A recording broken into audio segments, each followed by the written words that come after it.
Welcome, welcome, welcome. Today we're discussing managing when you don't see how the work gets done. Paul, hybrid environments, remote environments, more and more managers are not around when their directs are doing the work. This has become a bigger problem. And yet, I think you and I realized this existed even prior. Like when we're in an office together, so many managers are in meetings while their directs are doing the work. Or quite honestly, when we're talking about engineering, software development, a lot of the work looks like typing. And it's hard to know how the work is actually going based on are they typing or not. We're really not seeing the code probably as a manager at that point. Well, it's interesting. In one of the organizations that I worked in for a while, when we were talking about restructuring how some of our teams worked and things like that, one of the objections that I got from another number of the engineering directors was things like, well, I don't know how to manage people if I'm not working on the project with them and like seeing what they're doing every day. And of course, I liked to point to the fact that we had other functional managers in the organization who didn't work with their people every day, like our director of product or our director of QA. Like they didn't work with them every day and they'd figured out how to make that work. So I don't think it's impossible, which is kind of what we're here to talk about. But you're right.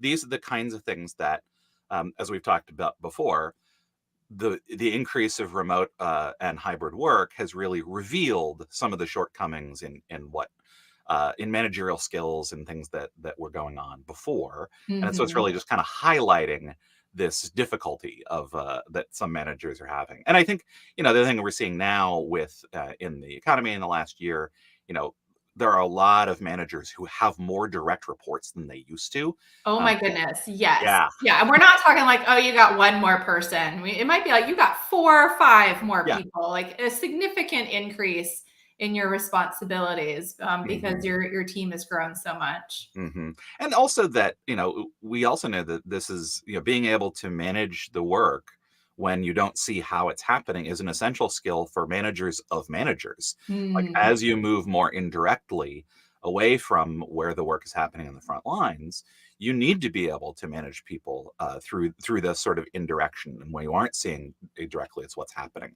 So I think that's another reason why we feel that this is really important, because otherwise we end up with directors and VPs who are, just really struggling and either driving their people nuts, always wanting to watch them work, or really not being able to do anything useful to help the work happen. Yeah, and it can add to a manager's work plate, so to speak. That you're trying to like put in more hours, trying to be available to everyone, trying to be there as much as possible, and you're burning yourself out in the process.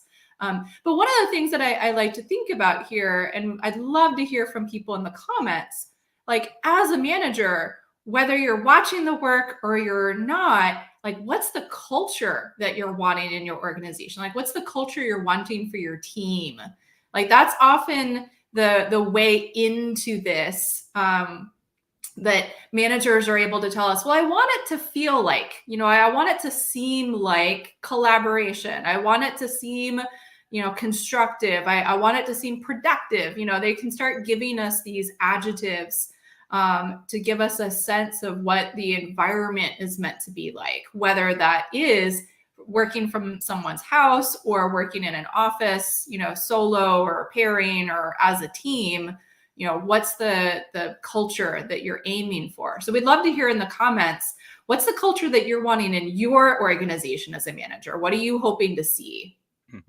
And that's really, for us, one of the ways into this conversation about, why does it matter how the work gets done? And ultimately, an aspect of your culture is the way in which we solve problems, the way in which we do work. And so if you care about the culture of your organization, then you need to care about how the work actually gets done. In the early part of the 21st century, feels weird to say that, but here we are. You sound like a historian all of a sudden. Yeah, well, it's just because I'm old. But, one of the things that we saw kind of going through the zeitgeist, particularly in tech in the late 2000s, was this idea of the results-only work environment. This really came out of some work that was happening at Best Buy, and the idea that well, it doesn't matter how people get their work done. We're just going to measure their outputs, right, and the results that they create. And I think we learned a lot of things in that time about how that's not actually all that useful. It is somewhat possible in situations where all of the results that you are generating are attributable to individuals and are measurable. Mm. You might be able to do that, but it's really hard to do that, and probably not useful to do it in product development, software engineering, IT, things like that, where so much of the value you're creating is actually out of the interactions between different roles and different people. But also that people started to realize that when you give people the freedom to do the job in all kinds of ways, that yeah, it can undermine the culture that you're trying to create. It can undermine it can lead to all sorts of problematic outcomes when you only look at outputs. Yeah, I mean, I think we all know like the headlines, right? Where it's been taken to such an extreme. We're now looking at major ethical problems that are happening in an organization, or maybe it's become a very toxic culture uh, that even without thinking about that extreme, recognizing like how are your directs meant to, be part of the larger organization. You don't want it to be that your group is so wildly different Hmm. that you're now like the interface between your team and the rest of the organization, that you have to be the go-between, the translator, the bridge, the whatever you think of it as. Like they're meant to add to the existing culture, but in positive ways, right? In ways that are likely improving the organization itself, like whatever that looks like for your company. And I'd say like going down a layer of abstractness, like from culture to, just how the work happens. Like this is something that you as a manager have a say in. Like you actually likely have an opinion and a strategy decision about how we're going to do the work, right? We want to do the work in these ways. We actually want our teams to be collaborating like this. We Mhm. actually want these technical practices to be in place. We actually want like how you do the work is a strategic decision as well. And so that's another reason why as a manager you kind of need to care about how the work gets done. And when you're not seeing it, you may have some questions about, are we actually embodying that strategy? Are we using those practices? Like, are people actually working in the way that we think is essential to achieve the results that we need to achieve? And so that's another layer down of why it becomes hard if you don't have a way of knowing how the work is getting done Yeah. when you're not watching it. Well, and I imagine this is resonating for managers that are in those like task focused, cultures. Like, yes, because I care about what that deliverable looks like, like what the output is. I want to weigh in on how the work is getting done. Hmm. And we've actually realized it's equally important in more people oriented cultures as well.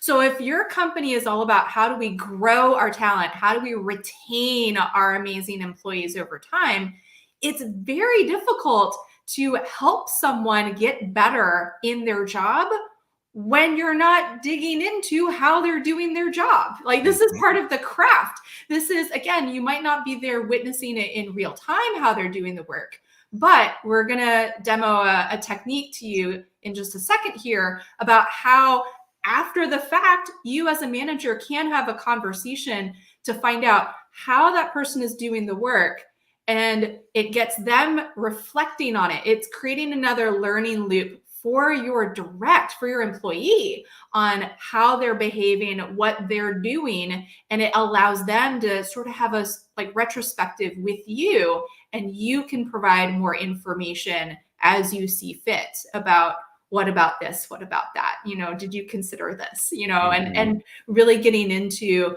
a better plan for the next time that they do that thing. Hmm. So just to be clear, like we think there's at least three reasons why it makes sense to care about how the work gets done, right? Because the how shapes the culture, the how shapes the outputs that you get, and digging into the how is critical for helping people learn and grow. Mhm. So, what we want to do for you here is a little example of a thing that we do in our Managing Amazing People class. One of the things that we do is a 30-day follow up from the class where people have taken things from the end of it. The managers have decided this is a thing that I want to get better at. This is a thing I want to work on. And they go off and they practice it. They put it into practice in their organization, right? In their day jobs. They go and do it. And when we come back at the end of that 30 days, we dig into here's what you did and what happened with it. And of course, Allison and I haven't been able to watch them work. We're not in their organization, but it provides us an opportunity to demonstrate a thing that they can then use with their directs, which is this thing that the technical term for this is what's called behavioral interviewing. But it's actually getting into the specifics of really what happened, and getting out of that place of the kind of broad generalizations about what we think about what happened. All right, so I'm going to play Paul's manager to demonstrate this technique. So, Paul, you have a situation in mind? Yeah. So, as we said, this is the something that I learned from.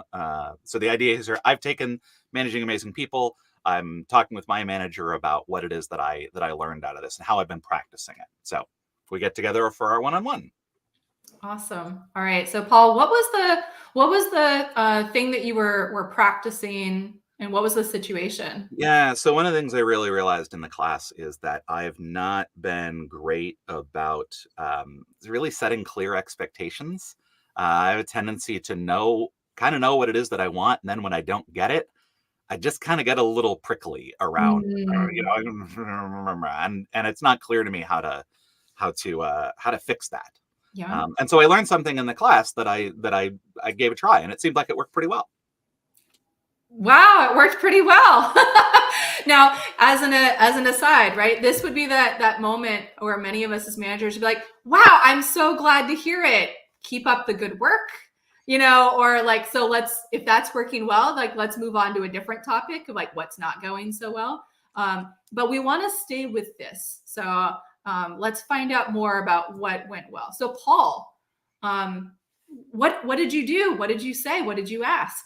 Oh, well, I mean, I have one direct report who's been, who I decided I wanted to pick one of them, right? Because it's like I didn't want to practice on everybody's the same. Like, let's be clear, right? Yeah. And so there's one of the folks who works for me. I realized I had this feeling of that I wasn't happy with the results that I was getting with the output of their work, and so I got clear about that and I communicated that to them. All right, so let's dig into that a bit further. So what exactly did you say when you communicated to them? Oh, well, so what I had done was I had sort of over the course of a couple of weeks, as I was seeing some of the output that I was getting, I was noticing what it was that I wasn't happy about, like because that helped me to actually identify like what was the expectation that I hadn't really articulated. And so I said, oh, I just kind of took a few notes of like, this is what I was expecting and this is what I got. And then I brought that up in our next one-on-one. I said, I framed it up and I said, I want to talk about a few things where I'm some of the expectations that I have aren't getting met. So you went and did some analysis of like what were the things that this person had delivered to you that weren't quite to your liking or to your expectation. So you read through that list when you met with her? Yeah. So I actually, I shared that, ahead of time. And I said, I'm going to want to talk about these things. And but another thing that I said in there, that reflection process helped me figure out a bunch of these things I'd never really said. Because, this person took over from somebody else sort of in this role. And this was something that the previous person had just taken care of, right? I hadn't had to say anything about this. So I also recognized one of the things I said was, I realized I haven't been clear about these expectations, right? I didn't say these things. And that's on me. And that was a thing that I said when I sent the thing. This is like, and so what I wanted, and I said, what I want to do is talk through um, what we can do to address these. Because I Mm. think there is an opportunity there. So I kind of laid that all out. Right? I said, here's what I'm expecting. I realized that I didn't set you up for success here because I haven't told you about these things, and haven't been giving you feedback on it. And I wanted to figure out what can we do. Yeah. Okay. So you told them what it's about. You owned your part of it. You said part of this is on me. I haven't Yeah. communicated it, and you gave the specifics of like what this is, and here's what we want to focus on. So what did they do? Like, what did they say? What did they ask in response? There was a little bit of kind of, oh, I can fix this, I can make it better. Like there was definitely like an emotional sort of response to that, which wasn't surprising to me. But I think that's one of the things that had kept me from having this conversation before, right? And Mhm. so by actually kind of slowing down and figuring out like what it was that I wanted to talk about, I could see, okay, I'm going to need to be ready for that. But then, we got into, when we kind of went through each of the things, right? It was like I was able to make a clear ask where I said, here's what you've been doing with this thing. What I'd like is for you to do this. Can you do that? And we Mm. were able to get agreement on each of those, right? To clarify, here's what I actually wanted, and could this other person, could they actually do it? Yeah. So you were able to give specific asks, right? Of Yeah. because you've been doing this, can we try this other approach? Hmm. Can we try this other way of doing it? Yeah. Yeah. Yeah. So then I, what was the result at the end of the conversation? I mean, I certainly felt better of being in that space of like, I've said this, like, I don't know if things are necessarily going to change. Mhm. And one of the things that we agreed on is let's check back in 5-6 weeks and just see what happens. Do things actually shift, or do we need to have a deeper conversation? Maybe less pleasant one. But it's like in that case, I've at least got what's there. So like it feels like we both came out of the conversation of what we're gonna try next. Mm. And so when you started the conversation and said, I think it's going well, I'm making up, this is what you were referring to because you both have the same plan that you know that you're working from. Yeah, yeah, I think so. I think that's it, yeah, I mean, it's out there. Like we both, I got an acknowledgement of, yes, these things, you're right, that is what happened. I think I can address them. I think I can make that different. I will say, we'll see. Like I don't Yeah. know, but I also know that it wouldn't have changed there would be no possibility for change if I just continued to sit on it. Right, right. So what are you taking away from this? Well, one of the things that I definitely need to do is,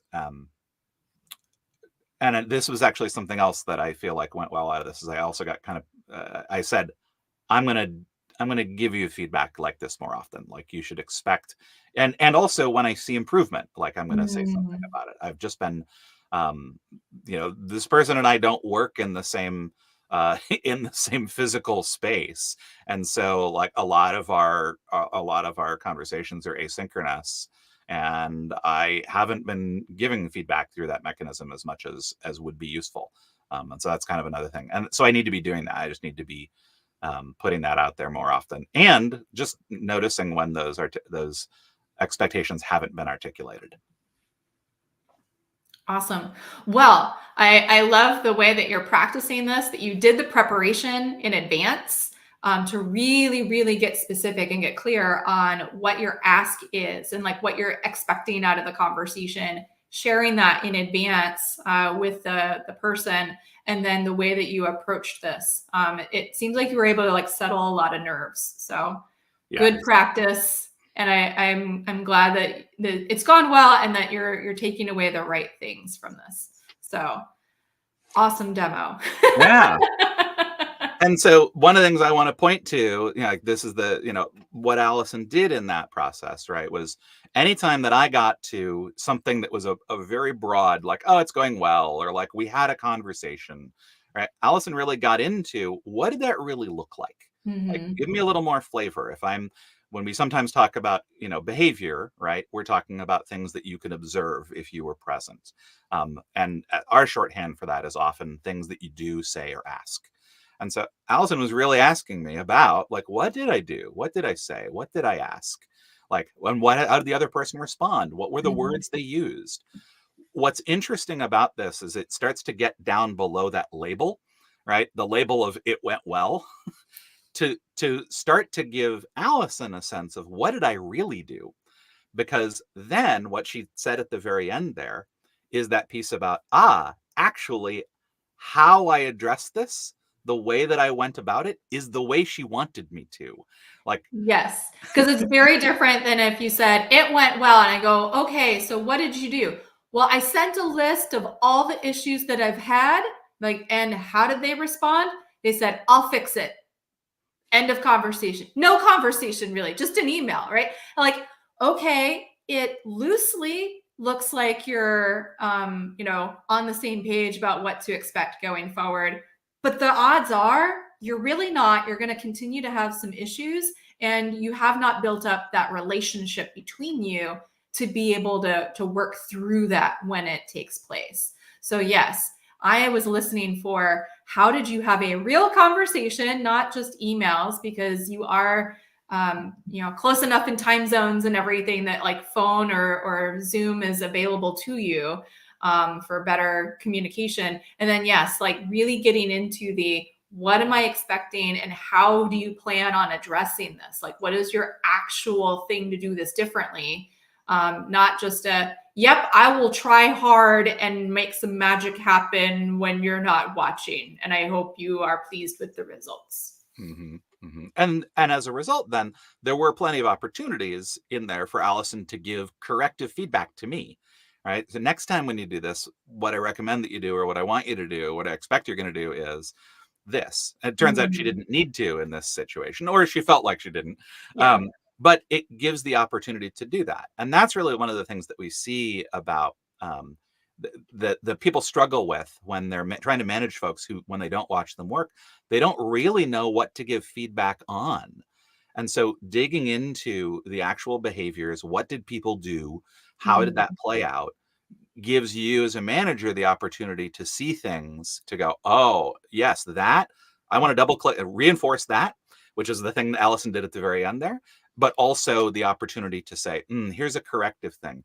What I want you to do next time is I need you to have a face-to-face conversation with them about this. Exactly. Yeah. So like when we asked at the beginning, like you probably have a sense of what the culture is that you would like to see from your directs. Now, can you get specific enough of like, okay, how would you know if they're doing that? What would you see? What would you hear? And being able to get down to that level of, okay, so then what is it that they're doing that you would be able to observe or that they would be able to describe to you? And you could confirm, yes, that is aligned with my expectations here. What would they actually say to people in conversations? I know, Jake and Paul and I, we each have experiences where someone comes to us and they're complaining about someone, like, wow, what happened when you talked to them? I didn't. It's like the telepathy is not working for you. You need to actually go and talk to them with your words.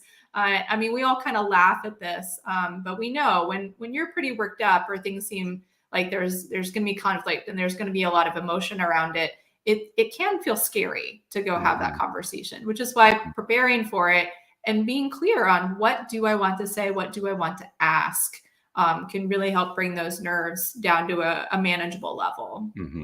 One of the things that this really forces you as a manager to think about is, what are the behaviors that actually matter? Right? When you talk about, we want our culture to be collaborative, or we want to move fast, or we want to do these things, you need to be thinking about what are the things that people need to be doing, saying, and asking that are going to make a difference.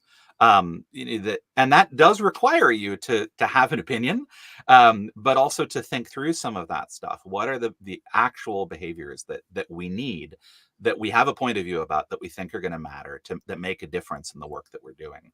And the thing is, when you first start doing this, it's hard because we're not used to doing that. And the thing is that the more often that we do this, the more reps we get, the better we get at it, the better you as a manager get at doing this style of asking about behaviors, right? Of what really happened there, of getting clear. And the other thing is that other people get better at thinking about, wait a minute, what did I actually say?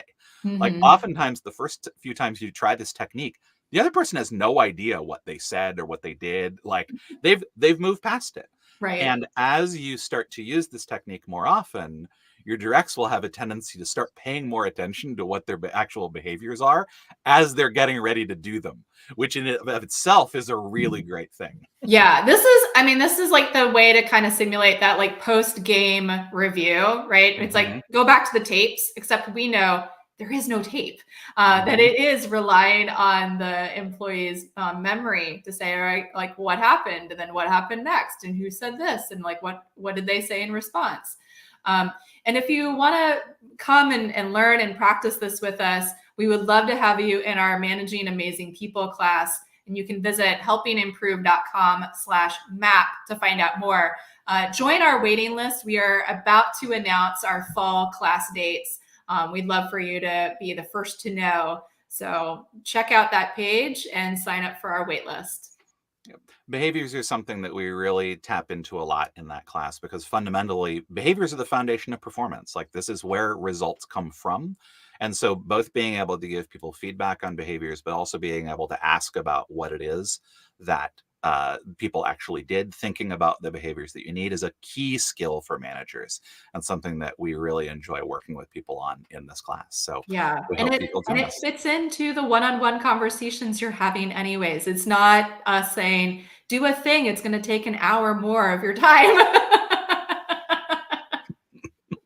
Well, that's going to do it for us for this month. Hope to see you again soon. All right. Bye.